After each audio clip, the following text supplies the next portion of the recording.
Marcus Johnson never expected a quiet walk home to turn into a nightmare. One officer claimed he fit the description, and within seconds his invention notebook lay crushed under a boot.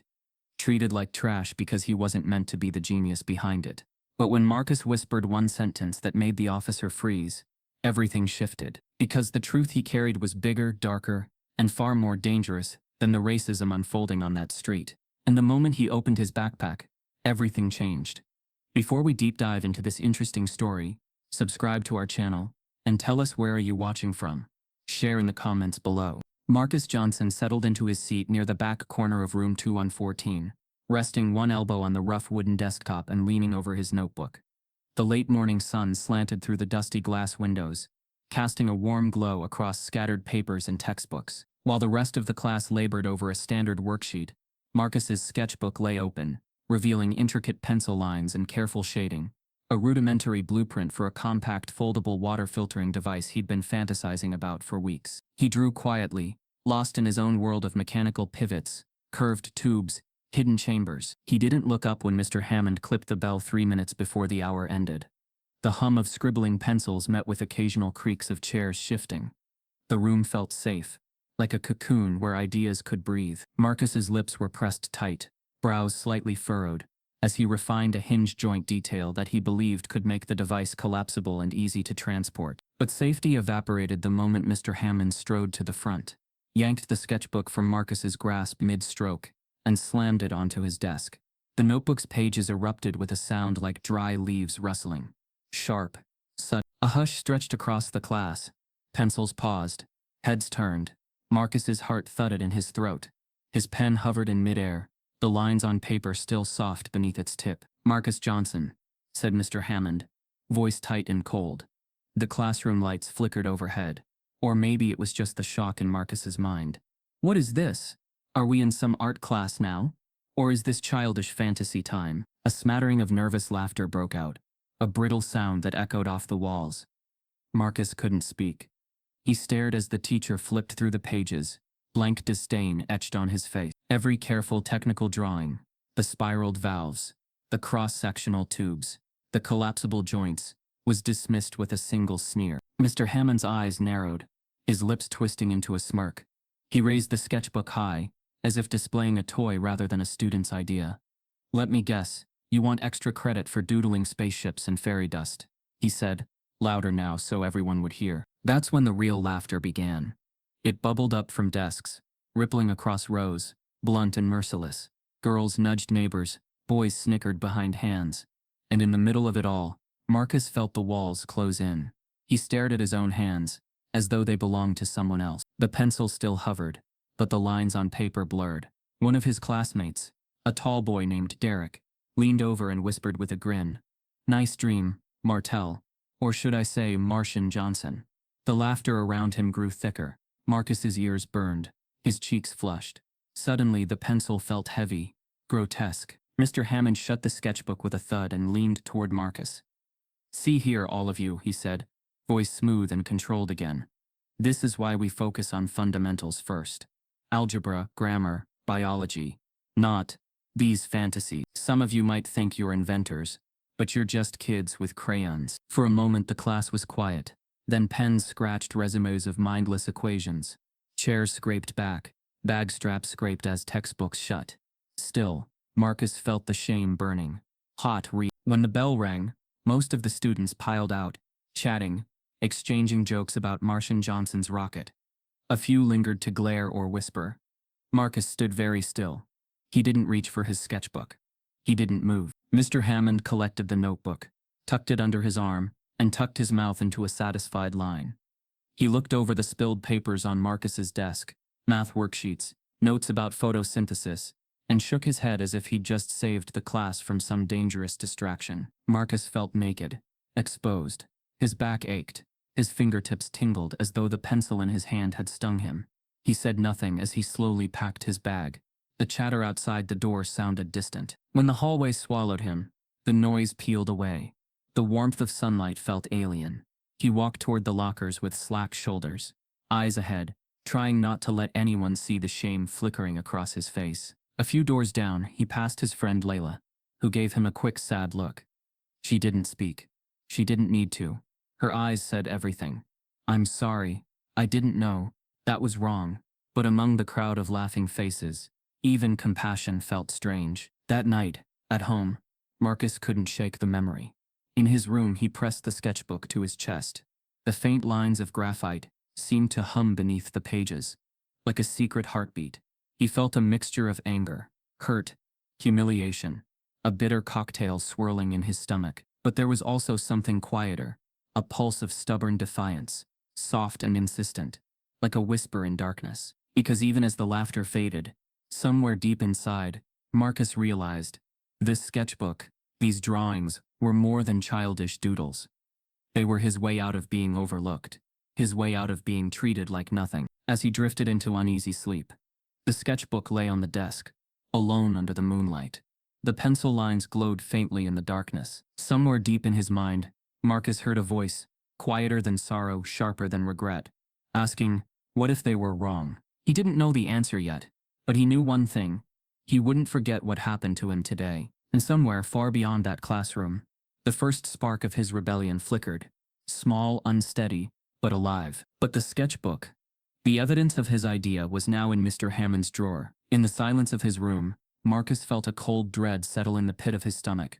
What if the sketchbook disappears forever? He closed his eyes, but sleep would not come easily. That night, Marcus dreamed of the sketchbook opening on its own, and the drawings within coming alive. When he awoke, the pages were blank.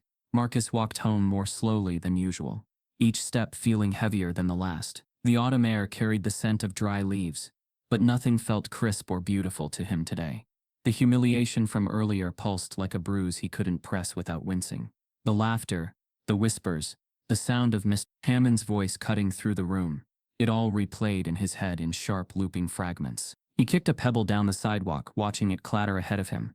His backpack hung lower than normal, the weight of missing sketch pages gnawing at the back of his mind. He still didn't know why he hadn't confronted Mr. Hammond, why he didn't say anything, why his voice disappeared the moment he needed it most. Halfway home, he stopped under the old elm tree near the corner store. He unzipped his backpack, pulled out a thin stack of loose sheets, backup sketches he had redrawn months earlier. They were crude, incomplete versions of the invention he had tried to refine in class. He flipped through them slowly, each page a reminder of what he once believed he could build. Then he heard it. Laughter from across the street. A group of boys from school, not the same ones from class, but the type who always noticed weakness, the way hawks notice movement. One of them squinted and nudged another. Yo, ain't that the inventor kid? Marcus's throat tightened. He shoved the sketches back in his bag and walked briskly away, breath quickening. He didn't look back, but he heard the faint echo of snickering trailing behind him. By the time he reached home, the sky had dimmed, clouds gathering in slow curls.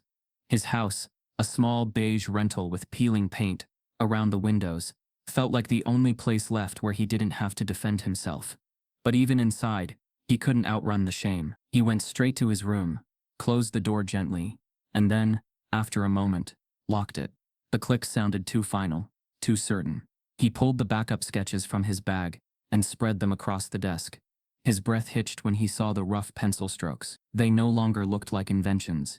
They looked like the foolish dreams Mr. Hammond suggested they were. With a shaky breath, he grabbed the top sheet and tore it in half. The rip echoed sharply in the quiet room. He tore the next page, then the next, each tear drowning in muffled frustration. Soon the floor around him was littered with jagged fragments of crumpled hopes, all scattered like fallen feathers. He whispered to himself, voice trembling. It's nothing. It was always nothing. But even as he spoke, something inside him pulled tight, like a string wrapped too thin. A sense of grief he didn't know how to name. His mother, Janice Johnson, knocked gently before peeking inside. Her eyes widened as she took in the shredded pages on the floor. Marcus, baby, what happened? He refused to look at her. Nothing. It doesn't matter. She stepped inside, closing the door behind her.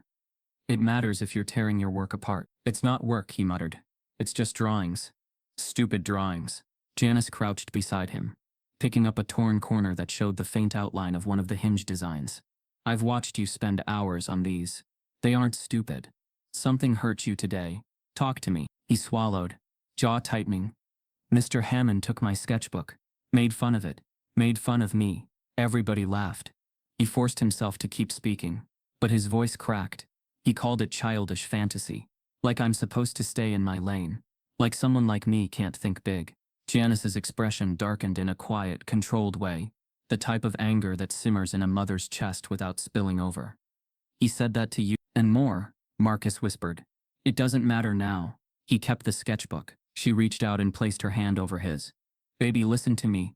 One person's ignorance doesn't erase your mind. It doesn't erase your ideas. He shook his head, tears threatening but not yet falling. People like him, they don't see people like me as inventors. They see us as troublemakers, or dreamers who never become anything. That's not true. It feels true. Janice sat on the edge of the bed, staring at the torn pages around them. Marcus, the world isn't fair. It never has been. And sometimes, people will try to box you into a shape that makes them comfortable. But you don't have to fit that shape. For a moment he let her words sink in. But the memory replayed again. The laughter, the mockery. He humiliated me, Mom. Right in front of everyone. I can't go back there tomorrow and pretend it didn't happen. She exhaled slowly. Maybe you shouldn't pretend. Maybe you should show them something bigger than what they expected. Marcus scoffed softly. I don't even have the sketchbook anymore. Then draw it again. He didn't respond. His mind flickered through the design. Pieces incomplete. Fragments fading. It felt impossible now. Like a puzzle missing too many pieces. Janice brushed his shoulder gently. I don't know much about engineering, but I know my son. You don't give up just because someone mocked you. He finally looked her in the eyes, and the sadness there made her chest ache. I'm tired of trying to prove myself. I'm tired of being the one they think doesn't belong. Baby, she said softly, you belong more than anyone who tries to shrink you. Even with her encouragement, Marcus couldn't shake the hollow feeling. He rose, walked to the trash can, and dumped the shredded pages inside. The sound was final. A coffin closed. Janice watched silently, pain filling her eyes. She didn't stop him. Maybe she knew she couldn't. Later that evening, after Marcus stepped out to take the trash outside, he stood near the bins behind the house. The air had grown colder. His breath rose in faint white wisps. When he lifted the trash lid, he froze. There, beneath the torn pages, lay a small folded slip of paper he didn't recognize. His name was written on the front. He glanced around, the yard empty, the shadows long. His hands trembled slightly as he unfolded the note. Inside was a message, handwritten in sharp, neat letters. I saw what you drew today. Don't throw it away. You're closer than you think. Message me. At the bottom, a phone number. No name. No hint of who had written it. Marcus's pulse spiked. Confusion washed over him first, then unease, then a flicker, a dangerous flicker, of hope. Someone had seen. Someone who didn't laugh. Someone who thought the design meant something. He read the note again, then again, the edges brushing against his fingertips like a spark waiting to catch. But a sudden gust of wind tore through the yard and nearly snatched the paper from his hand. He held it tighter, heart racing, mind spinning with questions. Who left it? Why didn't they sign? And what did they mean by closer than you think? Before he could make sense of it, his phone buzzed in his pocket. A text from an unknown number lit the screen. Don't tell anyone you found the note.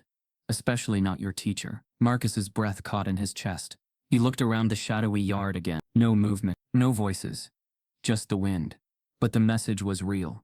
Marcus stared at the screen, heart pounding, as another message appeared, this time containing a photo. A photo of his original sketchbook page, the one taken by Mr. Hammond. The house was quiet. Too quiet. A still, restless kind of silence that settled in Marcus's room like a weight pressing on his chest. The walls felt closer than usual, the shadows stretching longer. Outside, wind rustled the trees, but inside everything stood still, except Marcus's thought. He lay in bed, fully clothed, eyes wide open, staring at the ceiling fan, turning in slow, moaning circles. The slip of paper, with the mysterious message, sat on the nightstand, creased at the corners from being folded and unfolded too many times. And his phone screen, though black now, still burned in his memory, the image of his stolen sketchbook page staring back at him. His sketch, his idea. He still didn't know who sent the photo, but that wasn't what kept him awake. What haunted him wasn't just that Mr. Hammond had taken the sketchbook, or that his classmates had laughed. It was the realization that someone had seen value in what he created, and he had nearly destroyed it, had almost convinced himself that it wasn't worth anything. He sat up slowly, swung his legs over the bed, and let his feet touch the cool floor. The ache in his chest hadn't faded, but something else was stirring underneath. Not anger, not sadness.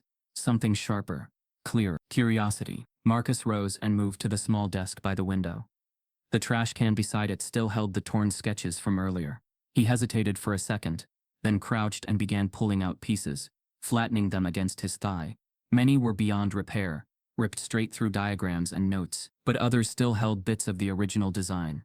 A hinge here, a filter casing there, the base of the collapsible cylinder. He spread the salvageable scraps across the desk like puzzle pieces, eyes scanning, remembering where each part fit.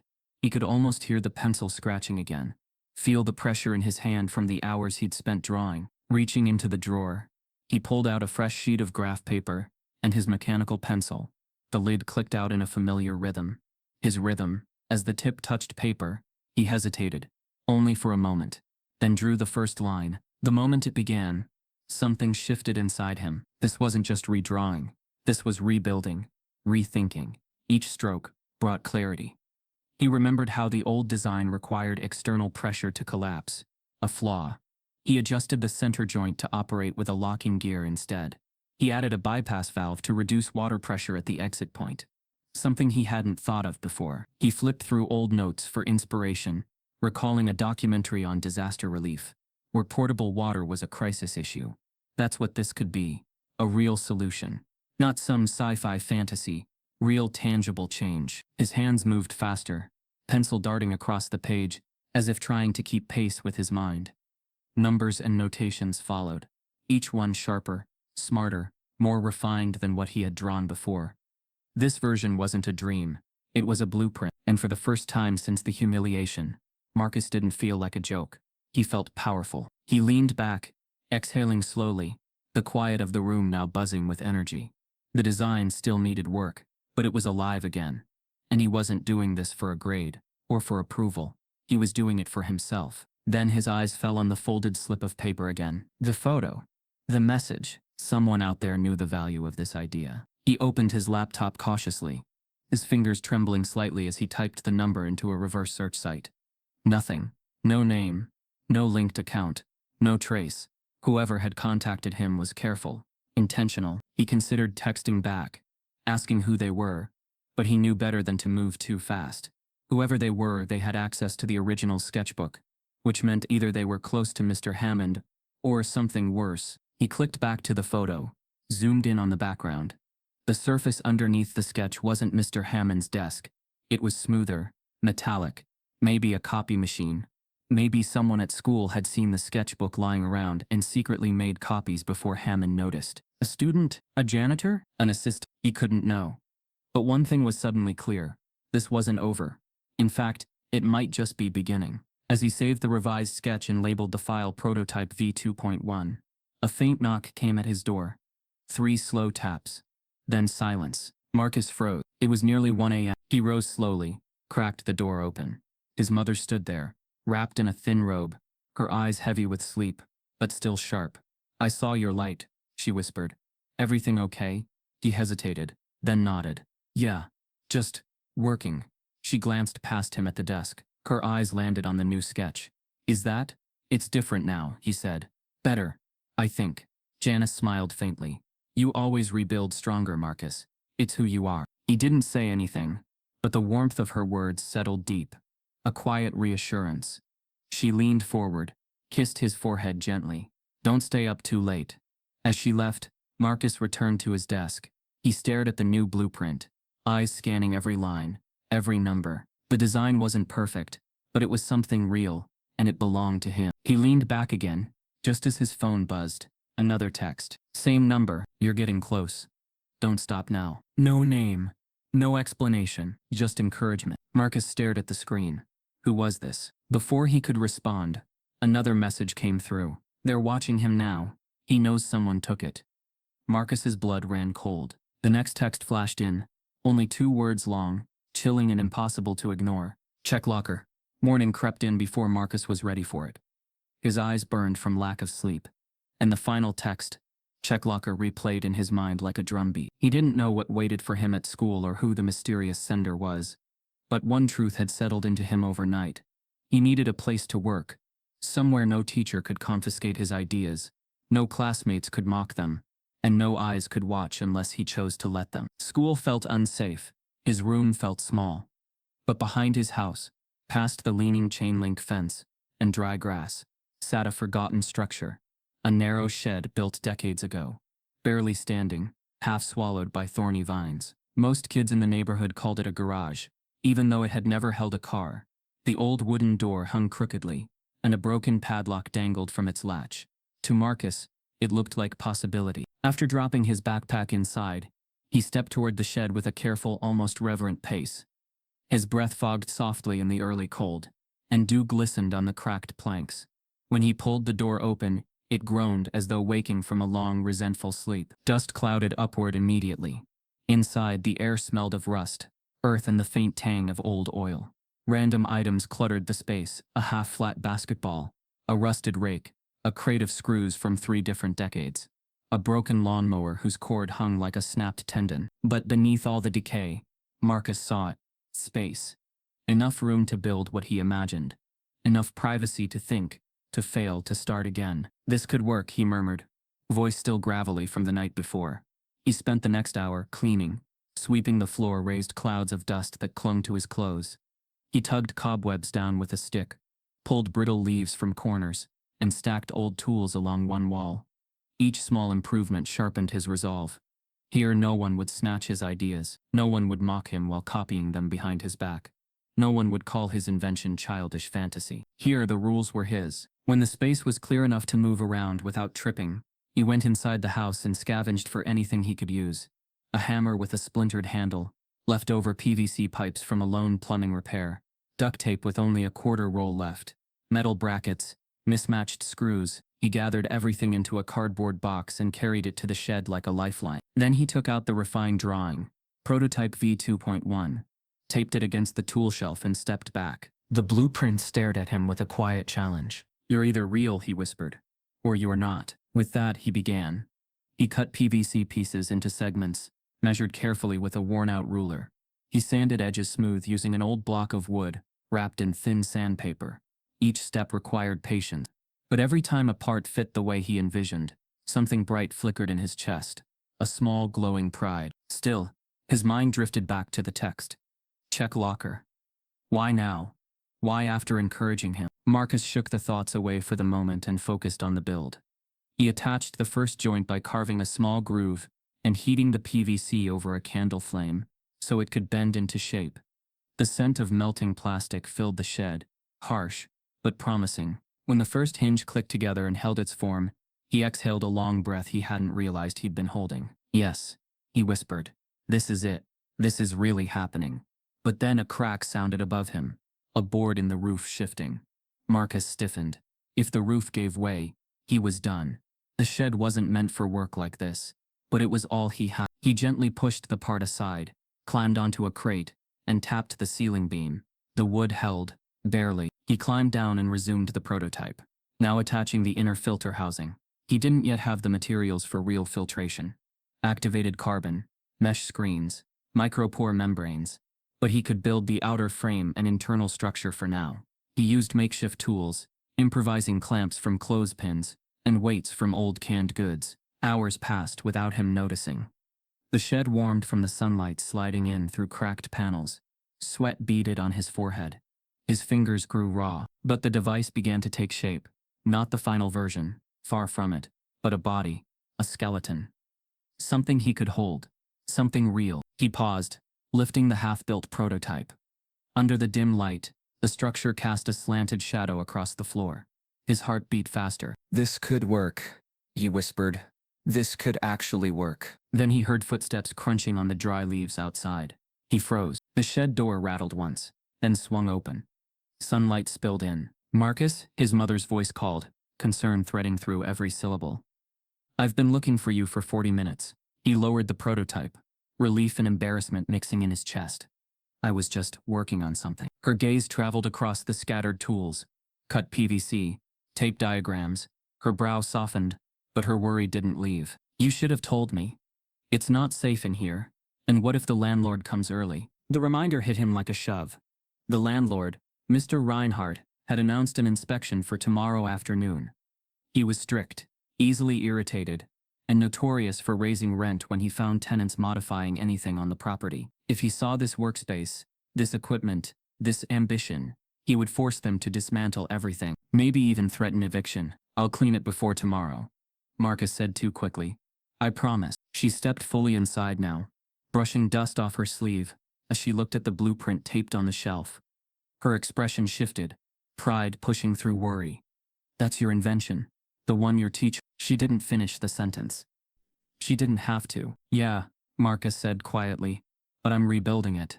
A better version." She moved closer, eyes softening. "You're not giving up," he exhaled, voice barely above a whisper. "I almost did." "But you didn't," she said. "That matters more than anything." His throat tightened, and for a moment he didn't trust his voice enough to speak. So he nodded. Janice brushed a hand over the prototype carefully. "Just be cautious. The landlord isn't someone who understands projects like this. And you know how people react when they see a young black kid building things they don't understand." Marcus felt the weight beneath her words. The warning wasn't new, but in this moment, it felt heavier, as though the shed itself absorbed the truth of it. "I'll hide everything before he gets here," Marcus promised. "I just need a little more time." She kissed his forehead lightly. "Dinner in an hour." When she left, Marcus returned to work, but her warning echoed inside him. He had less than a day to complete enough of the prototype to test its structure, or at least confirm whether his new hinge modification worked. He attached the remaining pieces, tightened the screws, bent the plastic joints until they clicked into place. Finally, he folded the device inward. It collapsed smoothly. Clean, elegant, almost effortless. His breath caught. "It works." He expanded it again. The joints held. The device extended fully. His heart raced. "It works." For the first time since the mockery in class, a spark of belief roared through him, fierce and bright and unstoppable. Then his phone buzzed. He wiped his hands on his shirt, pulled it out, and saw another message from the same unknown number. "Good. Keep building. But you should know, someone else is looking for that sketchbook now." Marcus's stomach dropped. He grabbed the prototype with both hands, pulse hammering in his ears. Another message appeared. "And it's not the teacher." Marcus felt the shed suddenly colder, the walls closing in. Before he could type a reply, a loud knock echoed from the front of the house. Sharp, impatient, official. The kind that didn't wait for permission. The kind that meant someone unexpected had arrived. The knock at the front door still echoed in Marcus's ears, long after it stopped. From inside the shed he stood frozen, gripping the half-built prototype so tightly his fingers numbed. The sound had carried through the yard, firm, official, nothing like a neighbor or delivery driver. His mother's voice drifted faintly from the house, low and tense, but he couldn't make out the words. He waited, breath held, listening. Eventually footsteps retreated down the walkway, followed by a heavy car door shutting. Then silence. For a moment the stillness washed over him, but it didn't bring relief. It brought dread. He didn't know who had come or what they wanted, but he felt the invisible tension snapping through the air like static. And whoever was looking for the sketchbook, according to the unknown sender, wasn't done yet. But right now standing still wouldn't help him finish what mattered. The landlord's inspection was coming in less than 20 hours. The prototype was nearly complete, but untested. And if he didn't test it tonight, he risked having nothing to show for the past 2 days of fear, hope, humiliation, and rebuilding. He wiped his palms on his jeans, set the device on the workbench, and took a deep breath. The shed air smelled of dust and melted plastic. A single bulb overhead flickered with a faint buzz, throwing shaky shadows across the tools. "Just work," he whispered to himself. "Focus. Don't think about anything else." But his hands trembled as he made the final adjustments on the hinge mechanism, the very part that defined whether the device could fold safely. He tightened a screw, adjusted a bracket, held the prototype up to the blueprint. Everything lined up. On paper the design was set. In theory, it should have worked. Theory didn't always care about real life. He set the device on the table, took a step back, and whispered, "Okay, collapse test number 1. Slowly he applied pressure to fold the device inward. At first the prototype moved smoothly. His heart lifted at the sight. This was the moment he'd imagined. But halfway through the collapse, a sharp clicking noise erupted from the center joint. Marcus froze. "Don't do this," he whispered. "Not now." He pressed again, gently, barely applying force. Then it happened. The hinge snapped with a violent metallic crack. The entire side of the device jolted downward, and the internal support rod bent sharply out of place. A second crack followed, louder, harsher. As the internal frame warped, one of the brackets shot off the device, ricocheting off the wall with a metallic ping. Marcus jumped back as the prototype buckled in on itself and collapsed onto the floor. A final piece, a circular plastic ring, spun across the concrete before settling in a mocking wobble. The silence afterward was deafening. Marcus stared at the ruined prototype, chest rising and falling in hard, uneven breaths. The twisted metal, the fractured joint, the scattered plastic fragments. It looked like the invention had exploded under the weight of its own potential. No, no, no, he breathed, sinking to his knees. I did everything right. I followed the measurements. I fixed the joint. His voice cracked. The humiliation of the classroom hit him again. The laughter, the sneers, the teacher's smirk. His mind twisted with every hurtful memory. There he goes again, Mr. Hammond's voice echoed in his imagination. Always lost in fantasy. His chest tightened painfully. Maybe he was right, Marcus whispered. Maybe this is all just stupid. The words tasted bitter, but so did the silence that followed. He reached shakily for the broken hinge, lifting it into the dim light. The metal had warped in two directions, not from misuse, but from a structural flaw. Pressure wasn't distributing evenly. The pivot point he redesigned wasn't reinforced enough. His eyes burned. I should have known. I should have double-checked. He couldn't finish the sentence. His throat closed. A tear fell before he could stop it. It landed on the warping metal, a soft drop against cold failure. He wasn't angry at the device. He was angry at himself, for believing he could build something meaningful, while the world kept trying to shrink him. Angry at the mysterious messages that filled him with hope only for reality to crush it, minutes later. Angry that someone out there had his sketchbook and was watching everything unfold like a movie. He wiped his face, breathing hard. Maybe it's better if I stop, before I look stupid again. He stood slowly, legs shaky, and turned away from the broken parts, ready to shut off the light and leave the shed, to quit, to surrender before he embarrassed himself again, by dreaming too big. Then, a noise. A soft scraping sound against the shed's outer wall. Marcus froze mid-step. It wasn't the wind. It wasn't an animal. It was deliberate. He stepped backward, eyes narrowing, trying to locate the source. The scraping grew louder, like something being dragged across dry wood. Hello? He called, voice tight. No response. He moved closer to the window, a small pane of glass clouded with dirt, and wiped it with his sleeve just enough to see outside. The backyard was dim, lit only by a thin slice of moonlight. At first glance, nothing moved. Then he saw it. Something placed beside the shed door, a rectangular shape. Thin, about the size of a notebook. His breath caught. It couldn't be. He moved toward the door slowly, each step cautious. When he pulled it open, cold air rushed inside. He stepped onto the dry grass, eyes fixed on the object at his feet.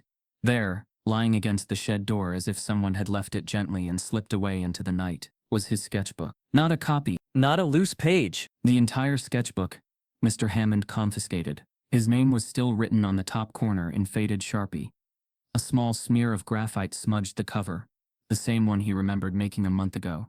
It was unmistakable. Marcus's heart thudded violently. He knelt and picked it up with trembling hands. It felt heavier than before, colder, like it carried everything he didn't understand yet. He flipped it open. Page after page stared back, untouched. Not a rip, not a mark, not a stain. Not even the sticky note tabs he added had been removed. It was as if someone had guarded it, not stolen it. A chill ran down his spine. The moonlight revealed something he hadn't noticed before.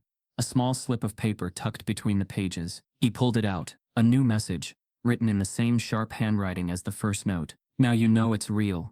Keep building. Before he does, Marcus looked toward the darkness beyond the yard, his pulse pounding. Before who does? Who returned this? Who was watching him work? A sudden gust of wind slammed the shed door behind him with a deafening bang. Marcus jolted, sketchbook clutched to his chest, as a new fear sliced through the air. Fear wrapped not in mockery or humiliation, but in something deeper and far more dangerous. As he slowly backed toward the shed, his phone buzzed again, but this time, the message wasn't from the unknown number. It was from Mr. Hammond, and it read, "We need to talk. Now." Marcus stood in the middle of the shed, sketchbook pressed against his chest like a returned ghost. His heart was still racing from the sight of it reappearing at his doorstep. Untouched, silent, eerie. But the text from Mr. Hammond sent a different kind of chill through him. "We need to talk. Now." No explanation. No apology. No reason. Marcus stared at the screen for what felt like hours, his thumb hovering above the reply button. Every instinct screamed, "Don't respond." But curiosity gnawed at him. Why now? Why, after stealing his sketchbook, humiliating him, then denying its value? Why would Mr. Hammond want to talk? And more importantly, how did he know Marcus had it back? He set the phone aside without replying. Not yet. If this was a setup, he needed to stay 3 moves ahead. Outside, the neighborhood had dipped into full midnight silence. The streetlights buzzed faintly, casting long, slanted shadows across the backyard. The hum of distant cars was the only noise for blocks. But Marcus wasn't ready to go back inside.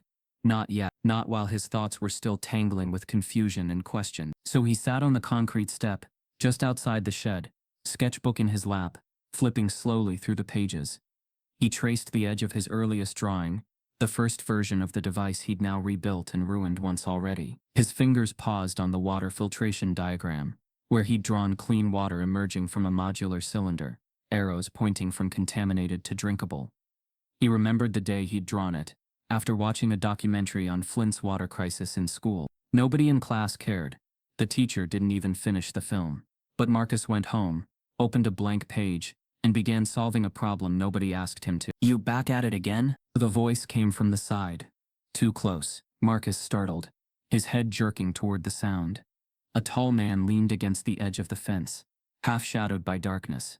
His work jacket had oil stains on the sleeves, and his boots scraped dry grass as he stepped into the dim moonlight. "Didn't mean to scare you," the man added quickly. "Was just walking back from a late call. Saw your light." Marcus stared, cautious.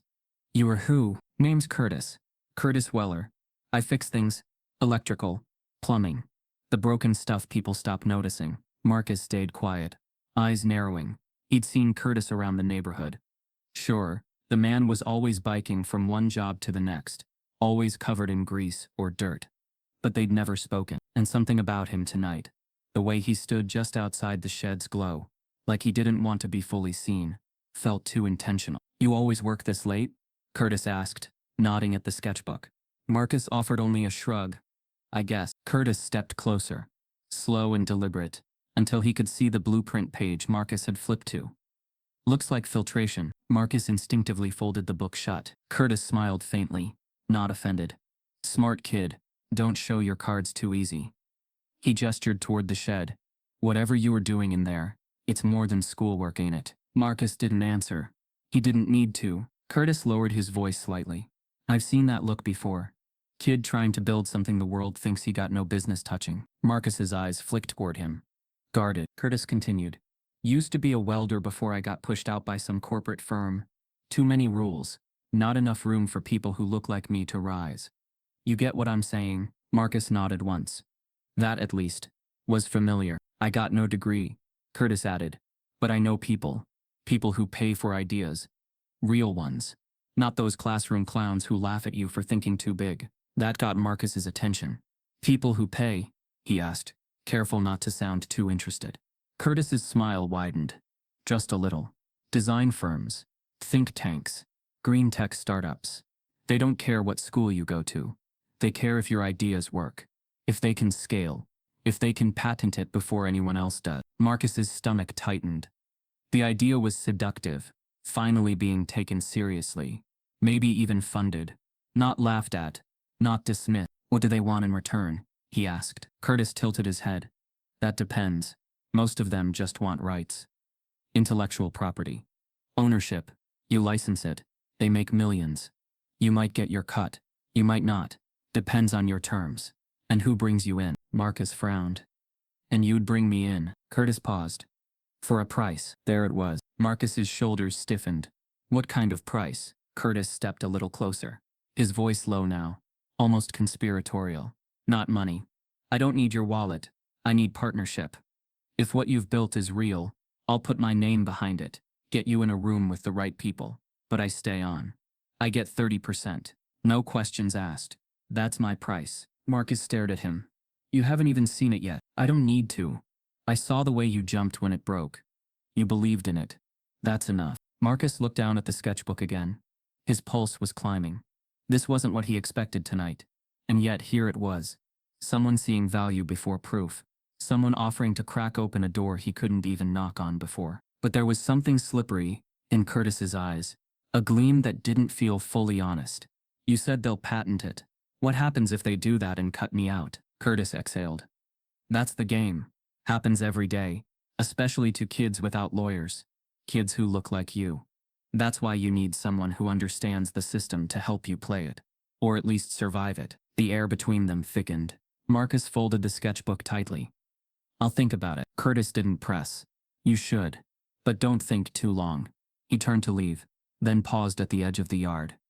Oh, and kid, if your teacher's suddenly being real friendly, watch him.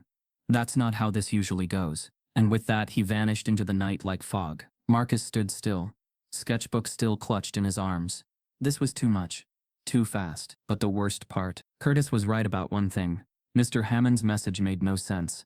Unless he was afraid of something. And people like him didn't get afraid unless there was something real at stake. As Marcus turned to go back inside, his phone buzzed again, this time with a file attachment. A scanned legal document. At the top, preliminary patent filing, portable modular filtration unit, and under the inventor name, Hammond, Gregory. Then one evening, long after sunset, he heard a soft rap on the shed door. He stood frozen over his drafting table, pencil in hand. A shadow slipped under the door, followed by a quiet voice, the same strange accent he recognized from that night when Curtis first offered him a deal. Then anger rose alongside hope. The image of folded pages in the trash can, the smell of burned plastic from the failed prototype, the ridicule from class, they all returned. His fingers shook. He wanted to tear the letter up. To say it was a mistake, a trap. But he didn't. The ember of possibility glowed too bright. He tucked the letter into his jacket and pushed aside the tools on the bench. Sleep deserted him that night as he tried to piece together what this meant. If this company had the funds and the contacts, maybe, just maybe, his invention could reach more than a small shed. I have to know, Marcus replied, voice flat. He ran a hand on the scruffy cardboard sleeve of the envelope. Even if it's a trap, I need to see who's on the other side. Janice's face tightened. Your gut said trust no one, but sometimes these chances don't come twice. They walked to the curb together.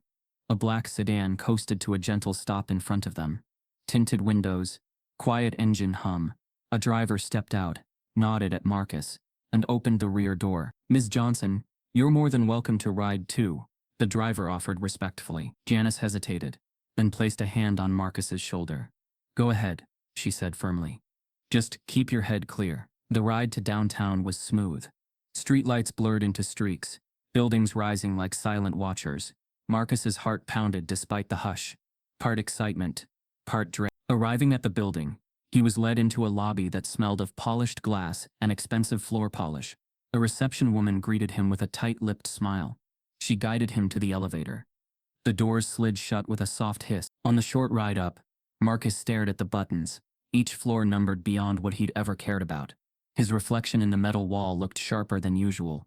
Cleaner clothes, neat haircut, hopeful eyes. A far cry from the dusty then almost abandoned shed where he was rebuilding something that once broke. When the elevator door opened, he entered a modern office space. Ceilings high, glass partitions, people moving like fluid data, typing, talking, gesturing. Everyone was dressed in crisp business wear. Coffee mugs had glossy logos, chairs spun quietly, and monitors glowed with graphs and CAD drawings. He felt small, but not invisible. A woman with dark hair and serious eyes stepped forward. She wore a tailored suit. Her name badge read Marisol Vega.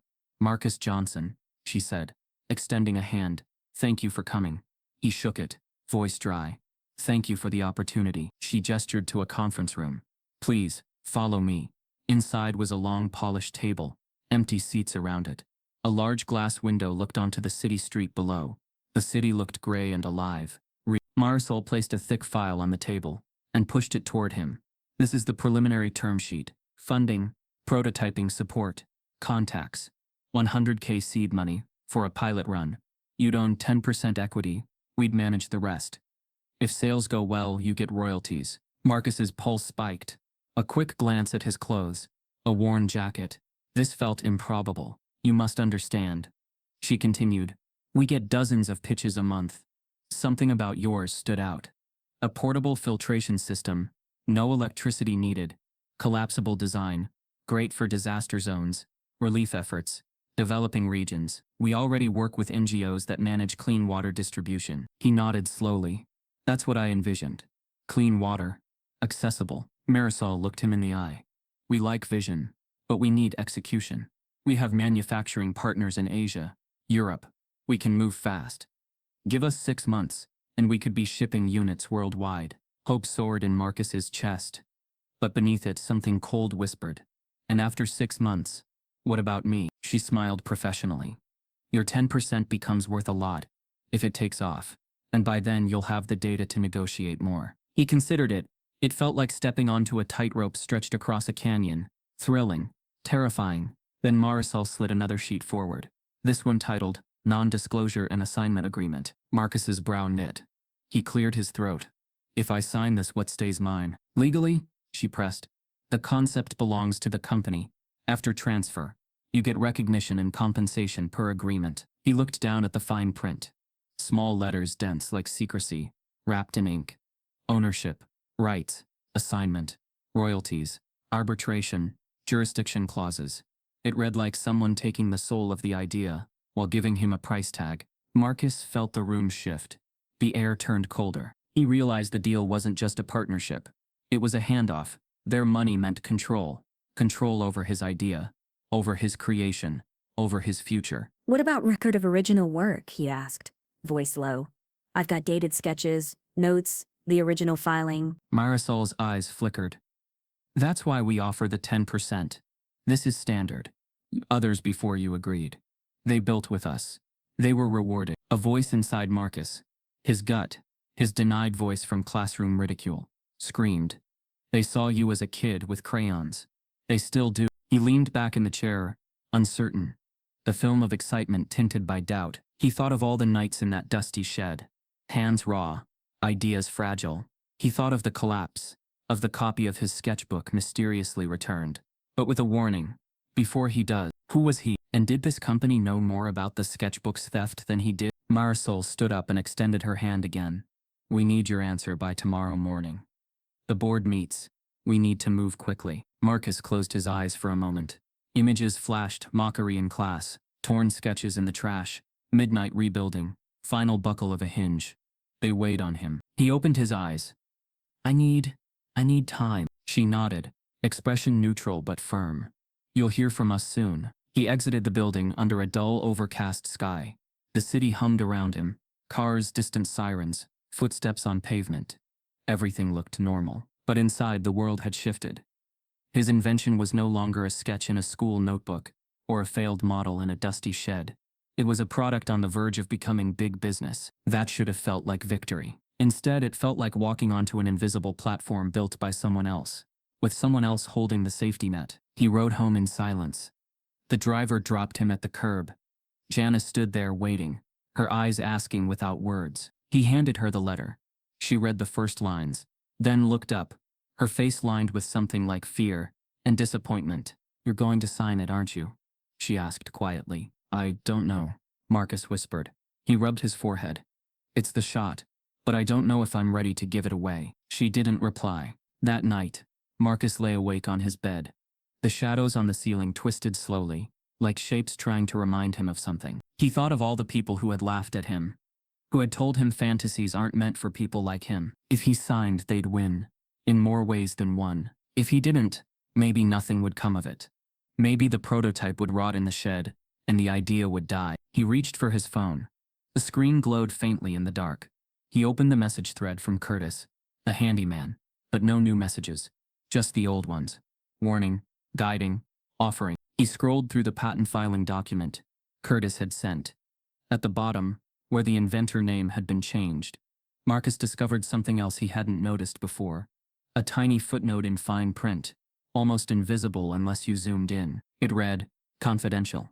Do not disclose without authorization, which meant the sketch had been shared in secret. Without his consent. Without his knowledge. He closed the phone, heart heavy. He didn't know whether to feel anger, betrayal, or regret. Or maybe all three.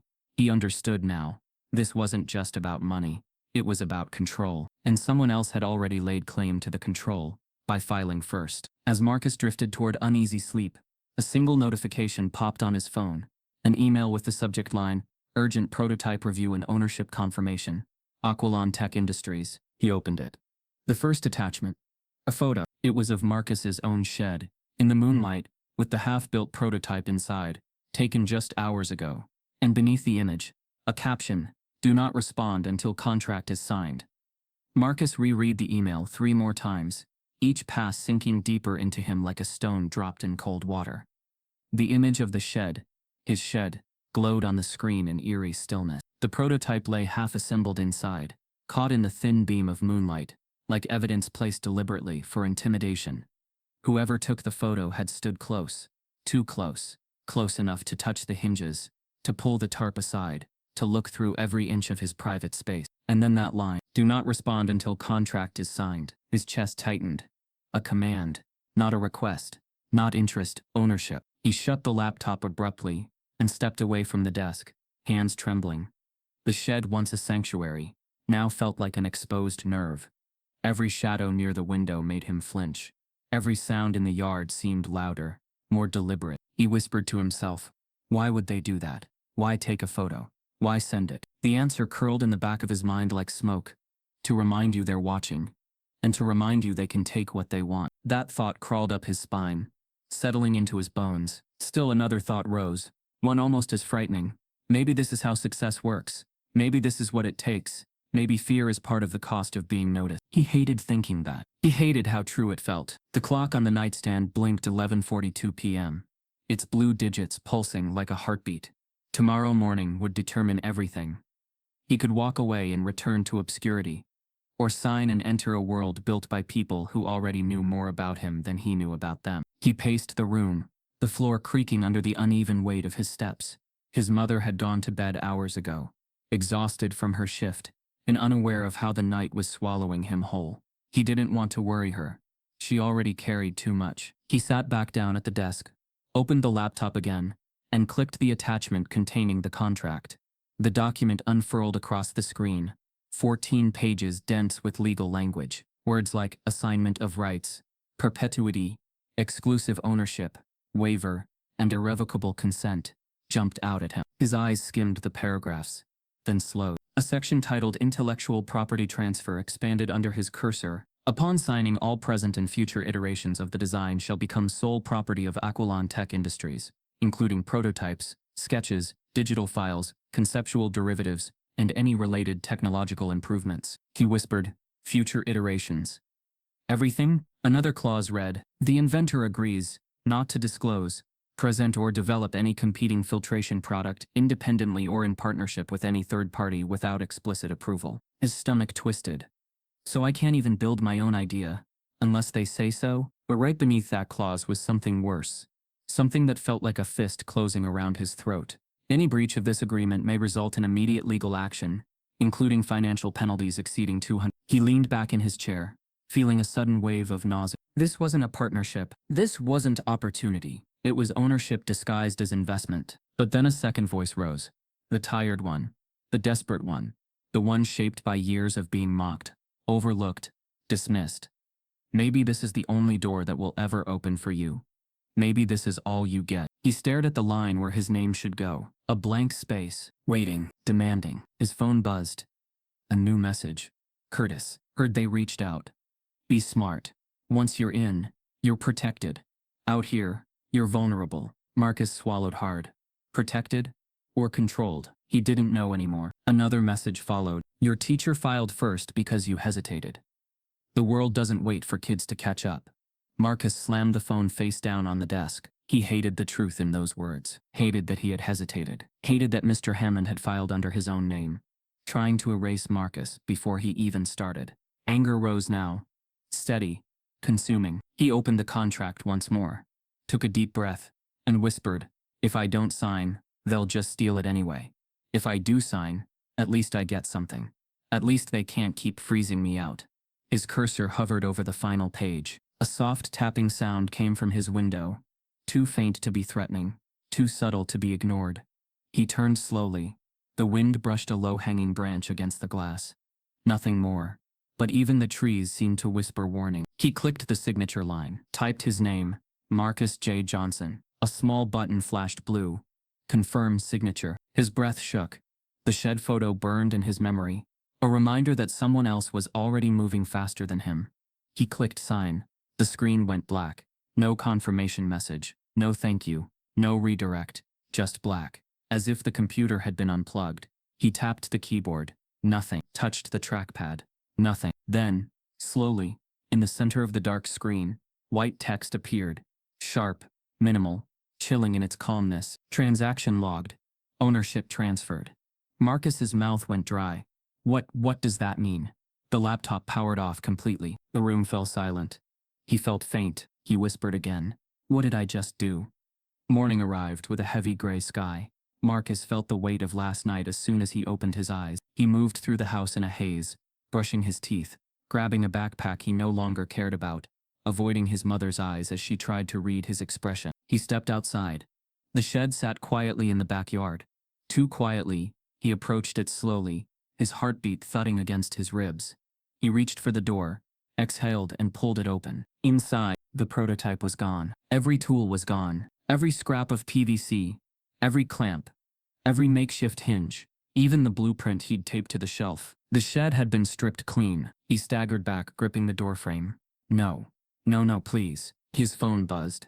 A new email. Same sender. One line. Your materials are being relocated for corporate evaluation. His breath caught. Relocated. He hadn't agreed to that. He hadn't agreed to them entering his property. He hadn't agreed to. But then he remembered the contract. The fine print. The all present and future iterations clause. The ownership transfer. They could take anything. Everything. Even his shed wasn't his anymore. His legs weakened. He sat on the cold ground, staring at the gutted space where his dream used to live. He whispered with a breaking voice, "What have I done?" A soft noise suddenly came from behind the fence. Footsteps. Slow. Careful. Marcus turned, heart pounding. A figure stepped into view. Not Curtis. Not a stranger. Mr. Hammond. He was holding a clipboard and wearing an Aquilon Tech badge, clipped neatly to his shirt. He smiled. A quiet, triumphant smile. "Marcus," he said calmly. "We need to discuss next steps." Marcus stared at the badge, at the man who stole his idea, at the shed emptied overnight, and every piece of truth snapped into place with horrifying clarity. Mr. Hammond didn't just file first. He worked for them. In the weeks that followed the contract signing, though signing now felt more like handing over a piece of himself. Marcus drifted through a strange limbo. He walked to school with hollow steps. He passed his shed every day on the way to class, knowing inside it sat nothing but empty air. The prototype was gone. The tools gone. The hope he had tried to nurture in that dusty, falling apart space now belonged to someone else. Still, life moved on. Or so it seemed. Under the banner of Aquilon Tech Industries, the portable filtration device Marcus had dreamed up was reborn. Engineers in crisp white lab coats and safety goggles. Men and women who never knew the smell of melted PVC or the struggle of makeshift sanding blocks, took his blueprint and redrew it in CAD. They replaced his rough plastic hinges with metal joints, refined the water filter chamber with advanced polymer membranes, and reconfigured the device to fold with smoother motion. Factories overseas began assembling prototypes. One prototype after another passed tests, stress tests, durability tests, filtration efficiency benchmarks. The device purged contaminated water down to safe levels even under high turbidity, using only gravity and minimal manual pressure. Reports came back. Impressive, above expectation. Potential for mass distribution. To the outside world, the invention was no longer a teenager's midnight project. It was a product, sleek, marketed, packaged. It had a name. It had a logo, a clean, modern aquafold, and it had a launch plan. The first time Marcus saw a promotional video, his stomach twisted. A smooth voiceover spoke of clean water for disaster zones, rural communities, remote villages. The screen showed smiling workers, clean rivers, children drinking from the device.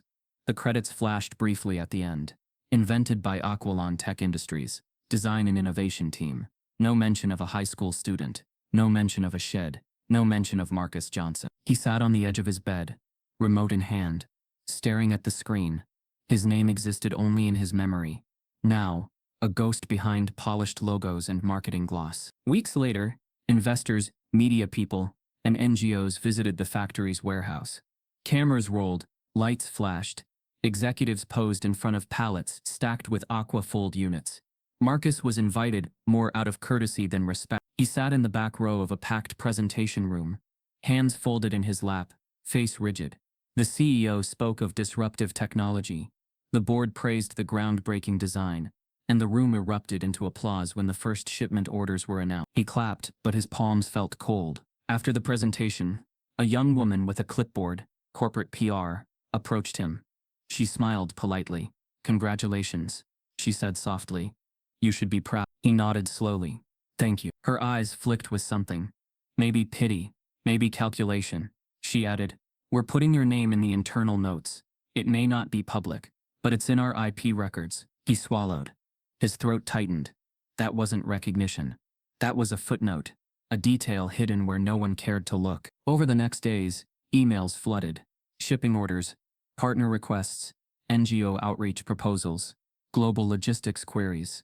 The idea was going global, but somewhere between the factory floor and glossy brochures, the boy who drew a sketch in class had faded away. Late one evening, as he lay in bed, phone in hand, he scrolled through a message thread.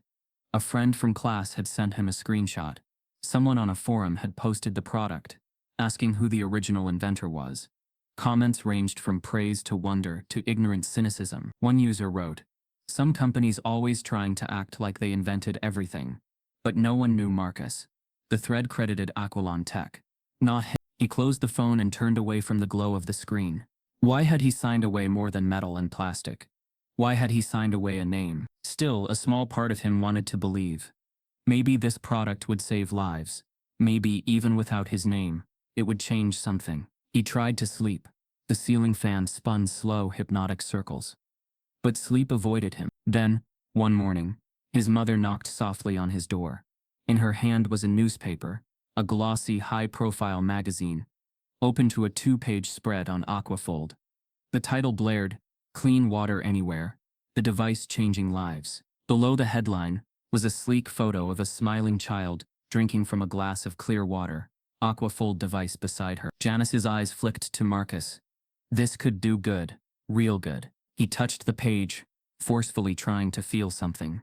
Pride, guilt, grief. He felt all three. Pride for what the device could do. Guilt for not being acknowledged. Grief because the world had erased him in favor of a brand. She watched him for a long moment. "You did this, Marcus, even if they don't say your name." But he wasn't comforted. That night, unable to sleep once more, he wandered into the hall outside his house. The sky was thick with low clouds. No moon. He looked up, closed his eyes, tried to quiet the conflict inside. He thought of his classroom, laughter echoing, Mr. Hammond smirking. He thought of torn pages, burned plastic, the feeling of being invisible. And he thought of the factory floor, with its bright lights and smooth machines, shipping orders going out across continents. He realized something. This wasn't victory. Not really. It was someone else's victory, built on his idea, built on his trust, built on his silence. But then a sharp ping from his phone broke the quiet. A calendar notification. Board meeting. Aquafold equity discussion. Date? Tomorrow. Time 9 a.m. He stared at the screen. A chill spread through him. Because, though the product existed now, the control had slipped further than he imagined. And tonight, the company would decide what to do with what had begun in his shed. He closed his eyes, imagining the boardroom. Suits, logos, polished tables, cold suits. He imagined himself sitting there, but not as an inventor, as a guest, as a token. And yet, somewhere inside him, a spark kindled again. Not hope exactly, but something slower, something sharper. A question. What if he shows them the truth? What if he makes them see who really built this? He shook his head. The idea was dangerous, reckless, maybe childish. But as night deepened and the world outside sank into quiet, one thought rang clear in his mind. They may own the device. They may own the patent, but they couldn't own the truth. As Marcus glanced at the clock, 11:59 p.m., his phone buzzed again. This time from an unknown number. A simple message. "Meet me tonight. I have the files." The proof. The morning light came creeping through Marcus's window, but inside nothing felt bright. His phone lay on the nightstand, buzzing intermittently, but this time the sounds weren't just late-night echoes of contract negotiations or corporate emails. They were real, coming from every direction. Notifications, tags, shares, retweets. The social media floodgates had opened. He sat upright, chest tight, and fumbled to unlock the screen. The top of his feed was dominated by a video, polished, cinematic. It showed a small village in a remote region, where residents held dusty water jars and grim faces. Then someone poured water through the device. Clean, clear water filled cups. Children drank, mothers cried. The voiceover praised the Aquafold, credited to Aqualon Tech Industries and its founder Gregory Hammond. No mention of Marcus.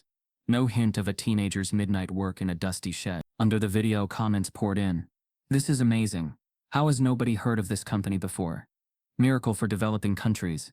But who invented it?" One comment thread, longer than most, caught Marcus's attention.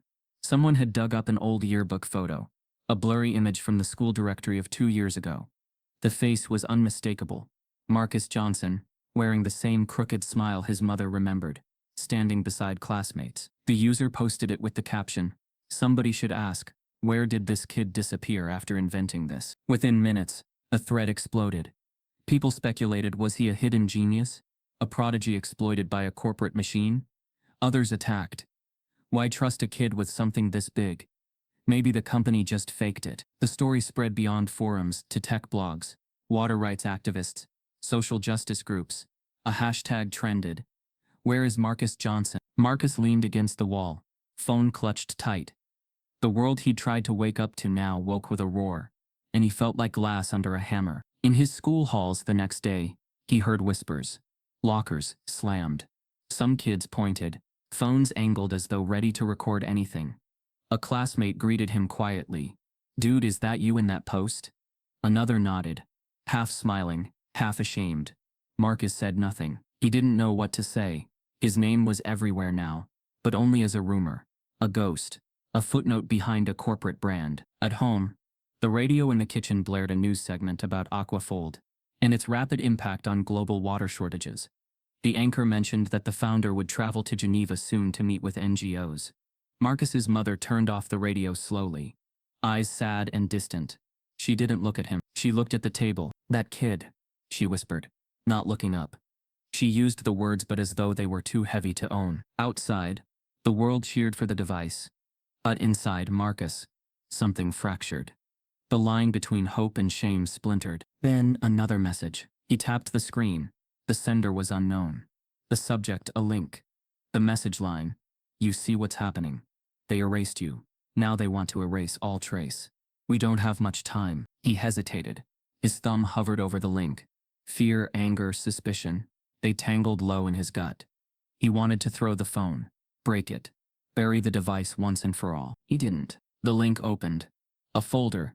Dozens of files, images, scanned documents, timestamps, drafts of his original sketches, digital logs, metadata, each file tagged with a date, months before the Aquafold launch, long before any Aqualon engineer touched it. There were photos of the shed, of Marcus working under a single bulb, pictures of his handwritten notes, diagrams with pencil marks, the first prototype pieces, warped metal, broken hinges, bent PVC, all labeled MJ Original. And then deeper in the folder, a recorded audio file.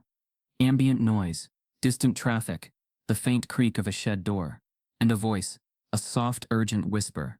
"This is Marcus Johnson. My sketches, my design. I made this." The voice cracked once, with pain or fatigue, but it was absolutely unmistakable. Marcus stared. The truth was laid bare, unfiltered, unbranded. Someone had collected proof. Someone had believed in him when everyone else tried to bury him. Terror rose in him. Not for himself now, but for what this meant. If he exposed these files, he could reclaim his name, but he'd also be declaring war. With a corporation, with his former teacher, with people who didn't hesitate to steal ideas and silence anyone in the shadows. He exhaled slowly and scrolled down to one last file. Original yearbook, Invention correlation. A single page, the yearbook photo, the original sketch date, timestamps of the early working files. All laid out side by side.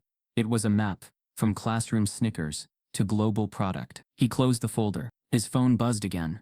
A new contact name, anonymous watcher. Message, one upload to go live, and they'll bury everything.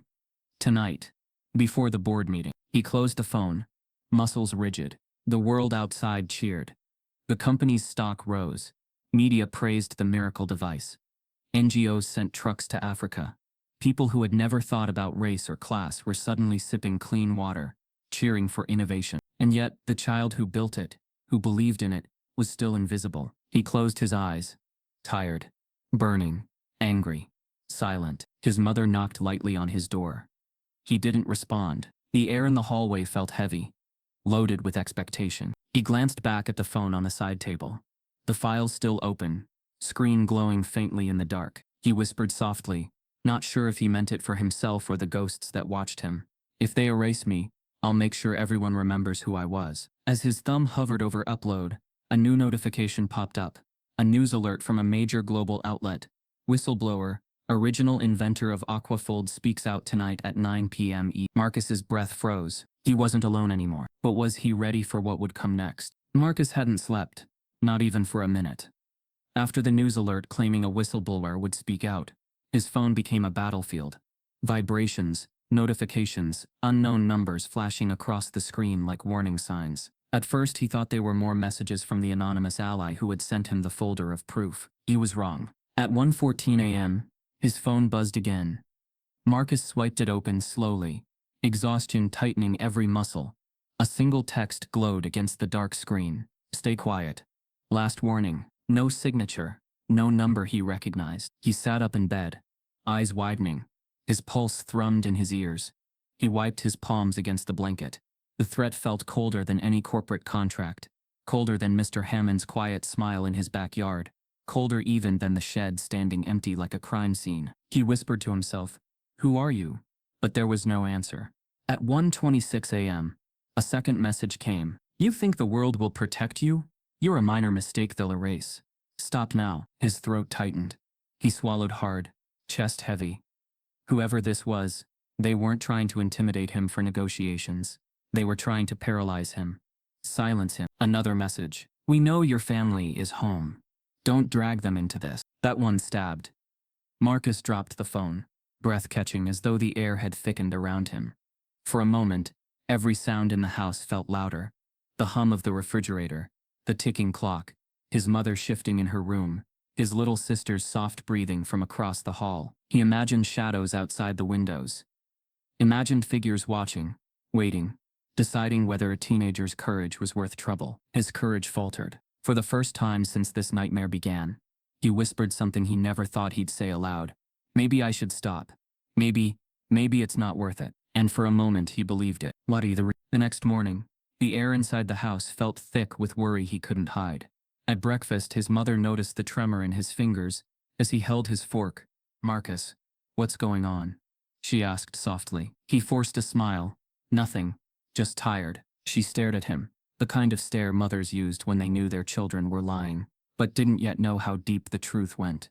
Before she could press further, his little sister Lydia came into the kitchen wearing her bright yellow pajamas, dragging a stuffed lion by the leg. "Mom," she whined, rubbing her eyes. Marcus left papers all over the living room again. Marcus frowned. "No, I didn't. I haven't." But Lydia interrupted, lifting a folded paper from behind her back like a prize. This one was under the couch. Marcus froze. Slowly, with careful fingers, he reached for the paper. The moment he touched it, he recognized the pencil lines. Faint, smudged, but unmistakable. It was an early sketch of Aquafold. One of the versions he'd torn apart in anger the day he first felt humiliated. A version he thought he had thrown away long before Aquilon had ever touched the idea. He unfolded it further. His handwriting stared back. Messy loops. Measurements scribbled at odd angles. Arrows showing water flow. And on the corner, in the little box he always labeled with initials, MJ Prototype. He looked at Lydia, voice trembling. "Where did you find this? How did this get under the couch?" She shrugged. "It was just there." His mother stepped closer. "Marcus, I thought you threw all your old sketches out." "I did," he whispered. "I shredded them. All of them." His voice grew shakier. "But this survived." He smoothed the page gently. It wasn't taped together like the others had been. It wasn't dirtied from the shed. It wasn't even wrinkled. "What's this?" Lydia asked, pointing to the margin. Marcus squinted. There, faintly penciled in handwriting not his own, were two small words: "Keep going." His breath shuddered. This wasn't an accident. Someone had placed this page back into his life deliberately. Maybe the same person who returned his sketchbook. The same person who took photos of his shed, but was not on Aquilon's side. Someone who was tracking everything, but for reasons Marcus couldn't understand. His mother watched him carefully. "Marcus, sweetheart, I need you to tell me what's happening. Are you in trouble?" He hesitated. The threats echoed in his head. "We know your family is home." He wanted to tell her everything. Wanted to unload the weight crushing his chest. But the fear wrapped too tightly. Instead he said, "I'm okay. I'm figuring things out." Her eyes narrowed in worry. "You're not alone in this, no matter what it is." But he didn't answer. The rest of the day, Marcus wandered through school like a ghost. Every whisper in the hallway felt like a knife scraping across his nerves. Every glance from a classmate felt loaded with judgment. News outlets swirled rumors. Some were supportive: young black inventor erased by corporate greed, developing story. Others turned hostile. Teen exaggerates role in global tech success. Is this another fraud? He felt torn between two versions of reality. One where he was a hero, and one where he was a liar. Neither felt real. When he finally returned home, exhaustion wrapped around him like wet cloth. He slumped onto the couch, the house dim except for the lamp in the corner. Lydia sat cross-legged on the carpet, drawing quietly. She looked up at him. "Marcus, are you famous now?" she asked. He choked on a breath. "No, I'm not. But people online say you made that water thing." He rubbed his forehead. "It's not that simple." Lydia frowned, and in her soft, innocent voice said something that gutted him.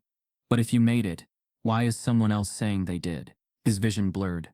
He swallowed hard. "I don't know," he whispered. Maybe people like me don't get to keep what we make." She put her hand on his knee gently. "Is that fair?" He shook his head. "No." She leaned closer. "Then make them tell the truth." Her words stunned him. Simple, direct, pure. Make them tell the truth. He stared at the sketch in his hand, the old one with the mysterious message. He thought of the folder full of proof. He thought of the whistleblower.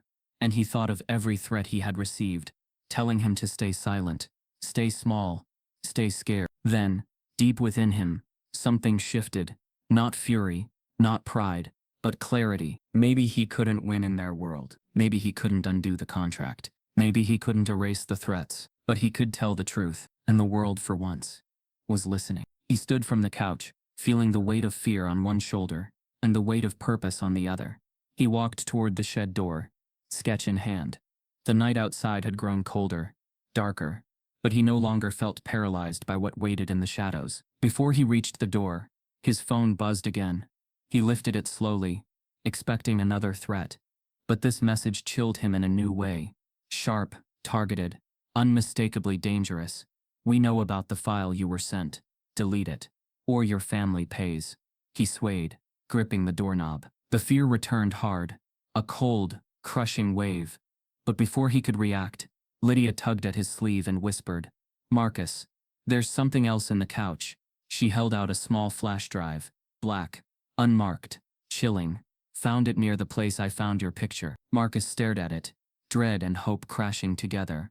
He plugged the flash drive into his laptop with shaking hands, and the screen lit up with a single folder labeled, "Hammond Confidential, do not open." Marcus sat hunched in the corner of his bedroom, the glow from his laptop casting long shadows across walls crowded with old-school posters and faded trophies. The flash drive Lydia found lay on the desk beside him, its unmarked black surface reflecting cold light. He tried to steady his breath, staring at the folder labeled "Hammond Confidential, do not open." He took a deep breath, then double-clicked. Files inside emerged. Photographs, documents, meeting notes, internal memos, dated emails, each piece another hammer blow to the polished facade of Aquilon Tech Industries. At the top was a PDF titled "Aquafold Project History, Internal Use." Marcus opened it. Pages revealed a chain of emails dated months before he ever signed anything. The sender, Gregory Hammond. The recipient, Design Oversight Committee.